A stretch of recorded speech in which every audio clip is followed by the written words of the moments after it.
Welcome to the Good Karma Sport Fishing Podcast. I'm your host, Captain Ryan Van Fleet.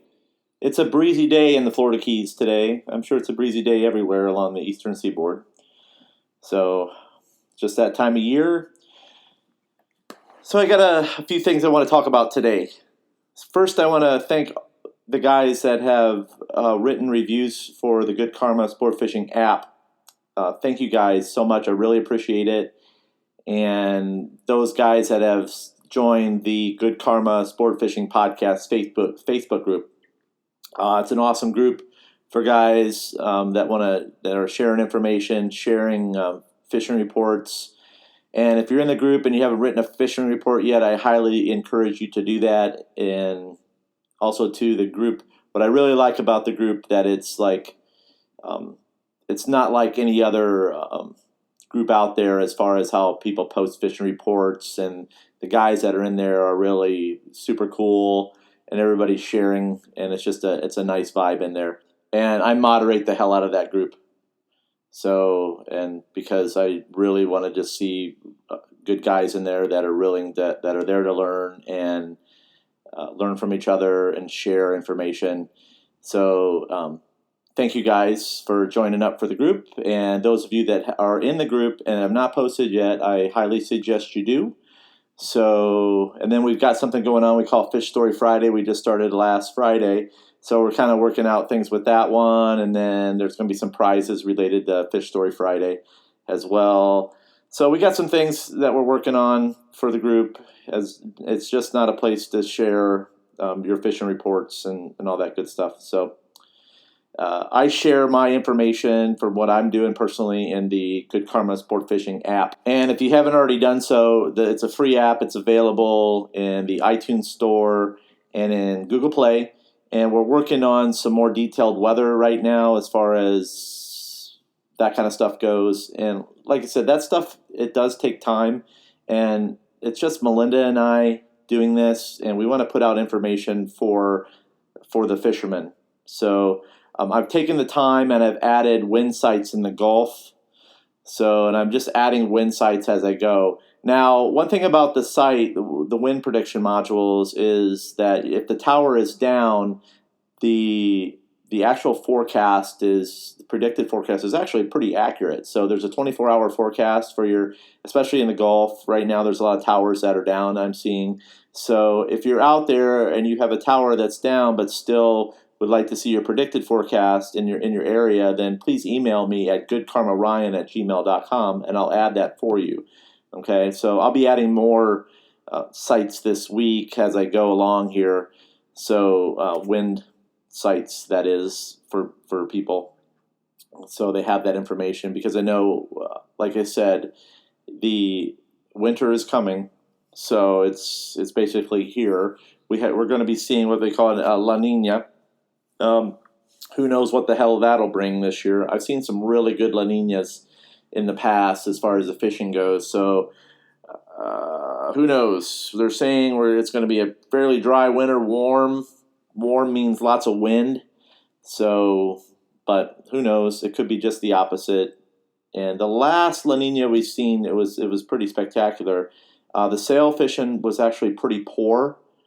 But the other types of fishing was great. We had mahi here most of the winter. We had had a really decent. I would say it was a pretty decent wahoo bite when we did have a frontal system, because the pressure was stabilized over a course of long periods of time. So those fish bit pretty consistently every day when you did have a decent tide. So, but I'm no weatherman. By far, I just go by log books and stuff, but all I can say is that I don't know, who knows what it's going to be like this winter. It's 2020, and so far it's been an interesting situation. So I've had some crazy stuff happen since to me personally, so many I just can't even begin to talk about. But anyway, so I'm glad it's almost over. A couple more months. I'm so looking forward to it, like most guys. So as far as what you guys can look forward to for the fishing, so stone crab season is open, and you guys are that are really wanting those very large triple tail, you needed to get to the Gulf. And with the easterly this week, now might be a good time to do it. So, and okay, so how do you the best way to get to the Gulf? You need to like go down by Layton and launch down by there, that area. That'll get you out there to the out there quickly, or launch down by Bud and Mary's somewhere. Don't launch up by North Key Largo to go to the Gulf, or it's worth trailing your boat down to Marathon and going out down there. You got the weather buoys out there, and if you don't know where that's at, then you can look that up. Also, too, right outside of Flamingo, you've got the channel markers out there. You got the markers out there. That's where you're going to find your big cobias. Now, I found that the best win for me when I did fish out there, and it was a southeast breeze. And I've been getting asked a lot about the bait that I use. I just use ballyhoo. I mean, ballyhoo works the best out there. Worked the best out there because of its sink rate. You don't want your bait sinking too quickly. And a lot of guys, you get what you got to catch cobia on, But if you do have a current out there, the cobias will be tucked in close to the bottom as well. So I catch them on knocker rigs out there, just really simple stuff. So big number 8 circle hooks, Gamakatsus, ballyhoo. So medium size, the smalls worked very well for me. And then I had rods that were in the rod holders that were set up for casting as well. Now I fished out there in a catamaran, so I had a lot of room, and I also had a tower at that time, so I could really do some good sight fishing when I was cobia fishing. So it was a lot of fun to catch those fish out there. Like I said, if you're new to it, you guys got to be ready to roll here pretty soon, because usually what happens is right after that first hard front, and it's coming up, or after this moon, and we've got this blue moon coming up. Everybody's talking about it. Who knows what the hell it'll do for the fishing? But that might be a good moon to get out there, because I'm seeing that the guys are catching the mackerel out there right now, which means that the cobias are not too far behind them. So just keep that in mind. But if you're looking to catch those big triple tails, now's the time, okay? Those stone crab pots are out there, and that's where they're going to be at. They've had enough time to soak, and this might be a good week to do it with that easterly on the ocean side. So you can trailer your boats to Flamingo, okay? That might be a good thing to do, and that's what most guys are doing. And at least, so you can, that's probably the best thing to do. I mean, if you're in, a lot of guys trailer their boats down the Marathon and launch out of there too. But really, if you launch out of Flamingo and then you fish and then run outside the Cape, you're pretty protected from that easterly. And then you can fish. There's tons of wrecks out there. There's lots of stuff. And if you get outside that, then you just get outside there and run those stone crab pots, and you're going to find the triple tails. But you got to do it like here within the next couple, like soon, because to get a shot at those big fish, the guys that are in the know are probably out there today doing it. So just FYI. But that's something for you guys that really want to go this week. Something to do if you're home and all that good stuff. But yeah, as far as what to look forward to over the next couple of weeks down here, it's the usual suspects, man. The yelloweye snappers are in about 250. They're in pretty shallow. So you can go bang away at those on the chicken rigs and catch some Burmese. For me personally, I'm looking for larger vermilion snappers and larger yelloweyes. So I'm running my chicken rig setup is a 2-hook setup. I don't need to catch 5 in one drop, because what I'm finding is that on a lot of spots that when you're dropping 5, dropping multi chicken rigs, you're setting yourself up for shark attack. So I'm using 1 to 2 2-hook chicken rigs. Like I said, I'm using a longer leader for bigger yelloweyes, and we're catching the bigger yelloweyes and bigger vermilions on those. So you're only allowed 5 vermilion snappers per person, guys. So, and when you're dropping down a 5-hook chicken rig, and you could catch 5 and then you're done, and then that could all that's biting, and you cannot Like, it's like if you kill a fish that's legal and throw it back, that's not good either. It's not good karma to do that. So just keep that in mind if you're 5-hook banging out there. I call it for vermies. So step up your game a little bit. This is what I'm going to challenge you guys to do, and I challenge you guys to step it up and look for larger vermilion snappers and larger yelloweyes.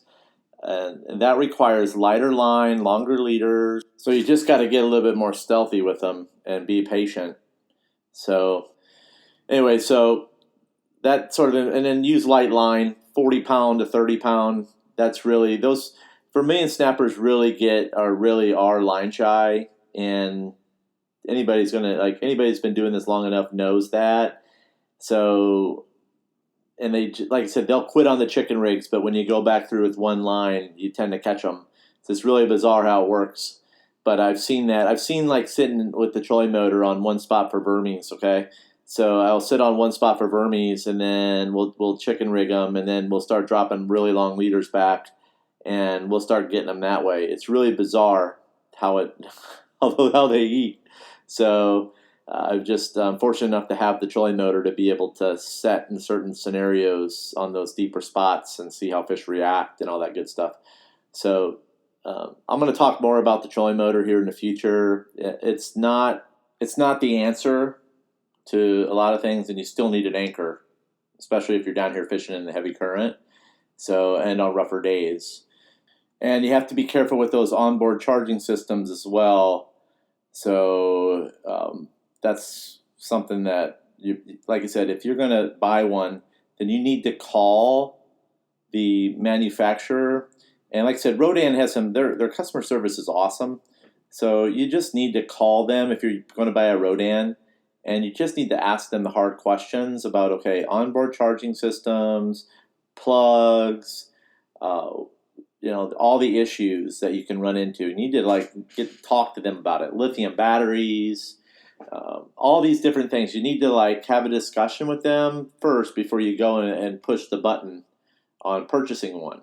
Those are the things that I wished I would have done. So I'm going to tell you guys this now, is that you need to ask the hardcore questions, and don't ask me about it. You need to call Rodan. They have amazing customer service, and you need to ask them about onboard battery chargers. You need to ask them about lithium batteries. You need to ask them about, are there any issues out there? You need to ask them some hardcore questions, okay, before you spend that kind of money on a trolling motor. And especially about how much time you're going to get out of it. And ask them about the onboard charging systems. So now you have to remember that the magazines that are coming out, they work with advertisers, okay? Especially now that with COVID, like I said, I've seen another article come out recently in Florida Sportsman with Minn Kota. So I'm just saying, guys, you got to ask the questions, because not everything is rosy on the top, okay? And that goes with the Seakeeper too. There's issues with like I said, nothing is perfect, okay? Nothing is perfect, and that's what I'm trying to tell you guys, is that you need to ask some questions before you go and you spend that type of money on something, okay? And I'm not the guy to ask, so because I'm not going to tell you, because it just I'm not. You need to call the manufacturer and you need to ask them, and you need to ask them those questions. And if it doesn't feel right, then I tell people, use your gut and don't buy it. Okay? Then don't buy it. That goes for a lot of things out there. That goes for live well pumps. Oh my God, live well pumps. Ugh. I'm not even going to get me started on live well pumps. Man, live well pumps. Don't spend your money on fancy live well pumps. That's where I'm going to leave it at that. Okay?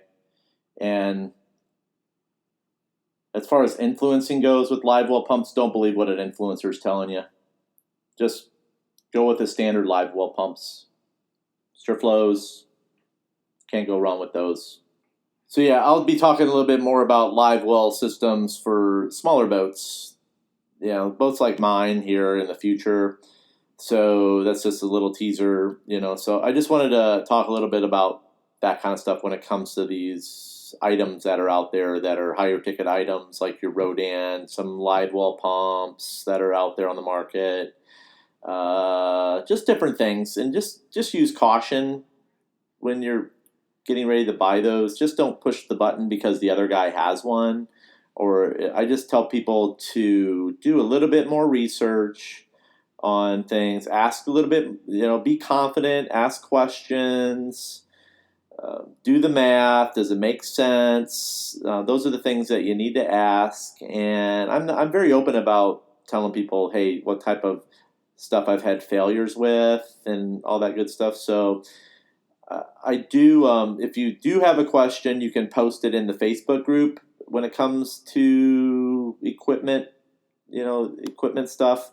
When I say don't ask me, I'm meaning that just don't email me about it. But if you're in my private Facebook group, then you can post up a question about a product, and I'd be happy to, if I have experience with it, I'll give you my opinion about it as well. And that's where I will answer questions, but not in Instagram and not through email. So just get into the group and the Good Karma Sport Fishing Podcast Facebook group. Fill out the rules, and then I'll approve you as a member, and then, get started. If you got some questions, put it in the group, because there's other guys in there that have experience with pumps and piece of equipment as well. So it's a good place to get some of your questions asked. Or answered, I'm sorry. Just another reason to join up for the group. So also too, guys, so if you're looking to get in on the Good Karma Sport Fishing app as far as the ground floor, if you're a charter boat outside of Key Largo, Florida, if you're down in Key West, or if you're in the Caribbean, if you'd like to start putting some fishing reports in the Good Karma Sport Fishing app, then you can contact me for pricing. And then as the app grows, obviously the pricing's going to go up. So if you're looking to get in on the ground floor with as far as the app goes, then now's the time. You can email me for pricing at goodkarmaryan@gmail.com if you'd like to start posting a fishing report weekly and advertise your charter fishing business to the Good Karma sport fishing community. That's awesome. And like you said, you can be outside of the upper Keys, outside of them. You got to be, in other words, you got to be outside of the Keys. But I will allow guys that are down in Key West to advertise to the app, and in the Caribbean as well. So, or anywhere in the world to be that, because people listen worldwide to the podcast now, which is awesome. But that's it. It was kind of a hodgepodge podcast today because I had some things to talk about, and equipment was one of them. Vermilion snappers was one of them, and tripletail was one of them. So, and of course the wind and weather. Gotta go. Follow me at Good Karma Sport Fishing _FL_Keys. Make sure you check out my tackle shop at goodkarmafishingtackle.com and the courses I have available. It's a good week to start practicing your rigs, get better, buy a course, learn a little bit about power drifting, and how I mutton snapper fish in the Florida Keys through one of the courses. And check out my website, goodkarmasportfishing.com. That's all I got. Thanks for tuning in, and remember, anytime you're fishing, it's all good.